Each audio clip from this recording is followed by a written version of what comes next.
Hello বন্ধুরা, আজকে আবারও একটি সুন্দর নাস্তার রেসিপি নিয়ে চলে এসেছি, যেটি সকাল অথবা বিকেল যে কোনো টাইমের জন্য খুবই কম সময়ে তৈরি করে নেওয়া যায়। আজকে আমি তৈরি করেছি মহারাষ্ট্রের স্পেশাল পোহা রেসিপি। পোহার মধ্যে প্রচুর পরিমাণে কার্বোহাইড্রেট থাকে, যেটি আমাদের সারাদিনের কাজ করতে প্রচুর এনার্জি যোগায়। ব্রেকফাস্টে পোহা বানিয়ে খেলে সারা দিনের কাজ করার যে শক্তি সেটি আমরা কিন্তু এখান থেকে পেয়ে যাই।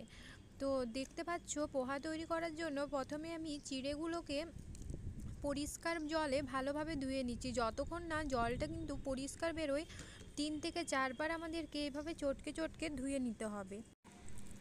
বারবার জল পাল্টে পাল্টে পোহাটিকে ধুয়ে নিতে হবে। আর এখানে চিড়ের পরিমাণটা আপনারা আপনাদের বাড়ির অথবা যতজনের জন্য খাবার তৈরি করবেন ঠিক সেই মাপ অনুযায়ী নেবেন। এবার আমি এই রকম একটি ছিদ্রযুক্ত প্লেট নিয়েছি, যার মধ্যে আমি চিড়েটাকে ঢেলে ভালোভাবে শুকনো করে নেব। চিড়েটাকে এর মধ্যে ছেঁকে রেখে দিলেই আমার কিন্তু পুরোপুরি জলটা ঝরে যাবে। আর এটি ভালোভাবে জল ঝরাতে হবে, না হলে কিন্তু কড়াই তেল লেগে যাবে। জল ঝরতে দিয়ে এদিকে আমি সবজিগুলো কেটে নেব। তো এখানে আমি একটি আলু নিয়েছি, একটি গাজর এবং কুচনো পেঁয়াজ। 10 থেকে 15 মিনিট পর দেখবে চিড়েগুলো পুরোপুরি জল ঝরে শুকনো হয়ে গেছে। তখন আমাকে এর মধ্যে লবণ মাখিয়ে নিতে হবে। তো পরিমাণ মতো লবণ দিয়ে চিড়েটাকে মাখিয়ে নিতে হবে। এবার 1 চামচ চিনিও এর মধ্যে মাখিয়ে নেব। এটি মাখিয়েও কিছুক্ষণের জন্য আমাকে রেখে দিতে হবে। এবার আমি অন্যদিকে কড়াই বসিয়ে বাকি কাজগুলো করে নেব। এবার একটি কড়াই বসিয়ে নিয়েছি। কড়াইয়ের মধ্যে সাদা তেল অর্থাৎ রিফাইন অয়েল 1 চামচ মতো দিয়ে দিয়েছি। আপনারা এখানে সয়াবিন তেলও ব্যবহার করতে পারেন। তো এবার আমি এখানে কতকগুলো চিনে বাদাম নিয়েছি। এবার চিনে বাদামগুলোকে ভেজে নিচ্ছি।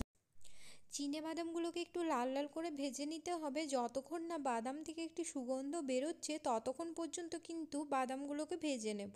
এই কাজটি কিন্তু একদম গ্যাসের ফ্লেম লোতে রেখে করতে হবে, কারণ হাই ফ্লেমে বাদামের উপর থেকে প্রচুর চোঁয়া চোঁয়া হয়ে যেতে পারে এবং সেটি খেতে ভাল লাগবে না, অর্থাৎ ভেতর থেকে ভাজাটা হবে না।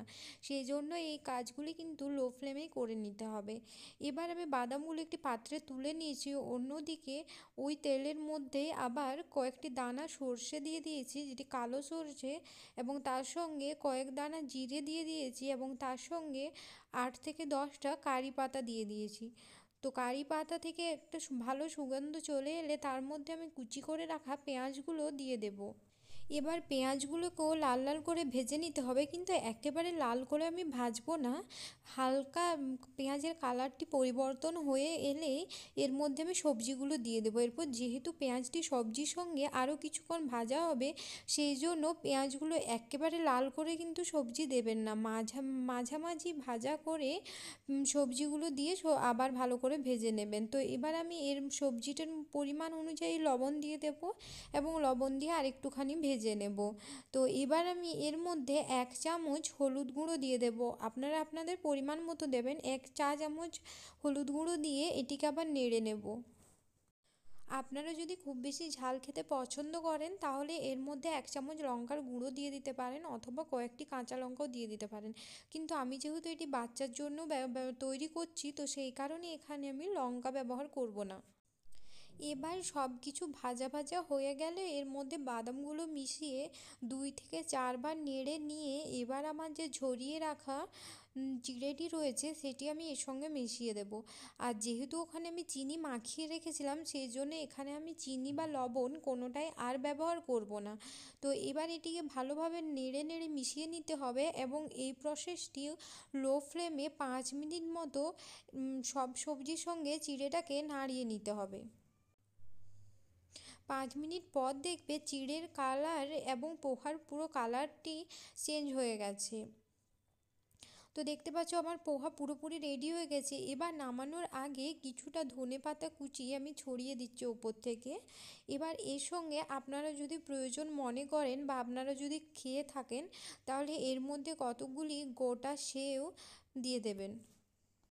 তাতে করে খেতে আরও ভালো লাগবে। আর যারা এটি পছন্দ করেন না তারা এটি স্কিপ করে যেতেও পারেন। এবার সবশেষে এর মধ্যে আধা লেবুর রস আপনারা দিয়ে দেবেন। এতেই কিন্তু আমাদের পোহা পরিবেশনের জন্য পুরোপুরি রেডি হয়ে যাবে এবং গরম গরম এটি আপনারা পরিবেশন করতে পারেন। পোহা আমাদের সকলের জন্যই খুবই উপকারী, সেটি তো সবাই জানি, কিন্তু ডায়াবেটিস রোগীদের জন্য অর্থাৎ যারা ডায়াবেটিস পেশেন্ট তাদের এর থেকে দূরে থাকাই ভালো। এছাড়াও যাদের অ্যাসিডিটির সমস্যা রয়েছে তাদেরও বলবো এটিকে এড়িয়ে চলাই ভালো। তো আমার আজকের রেসিপি তোমাদের কেমন লাগলো অবশ্যই কমেন্টের মাধ্যমে জানাবেন এবং ভালো লাগলে লাইক, কমেন্ট, শেয়ার ও সাবস্ক্রাইব করে দেবেন।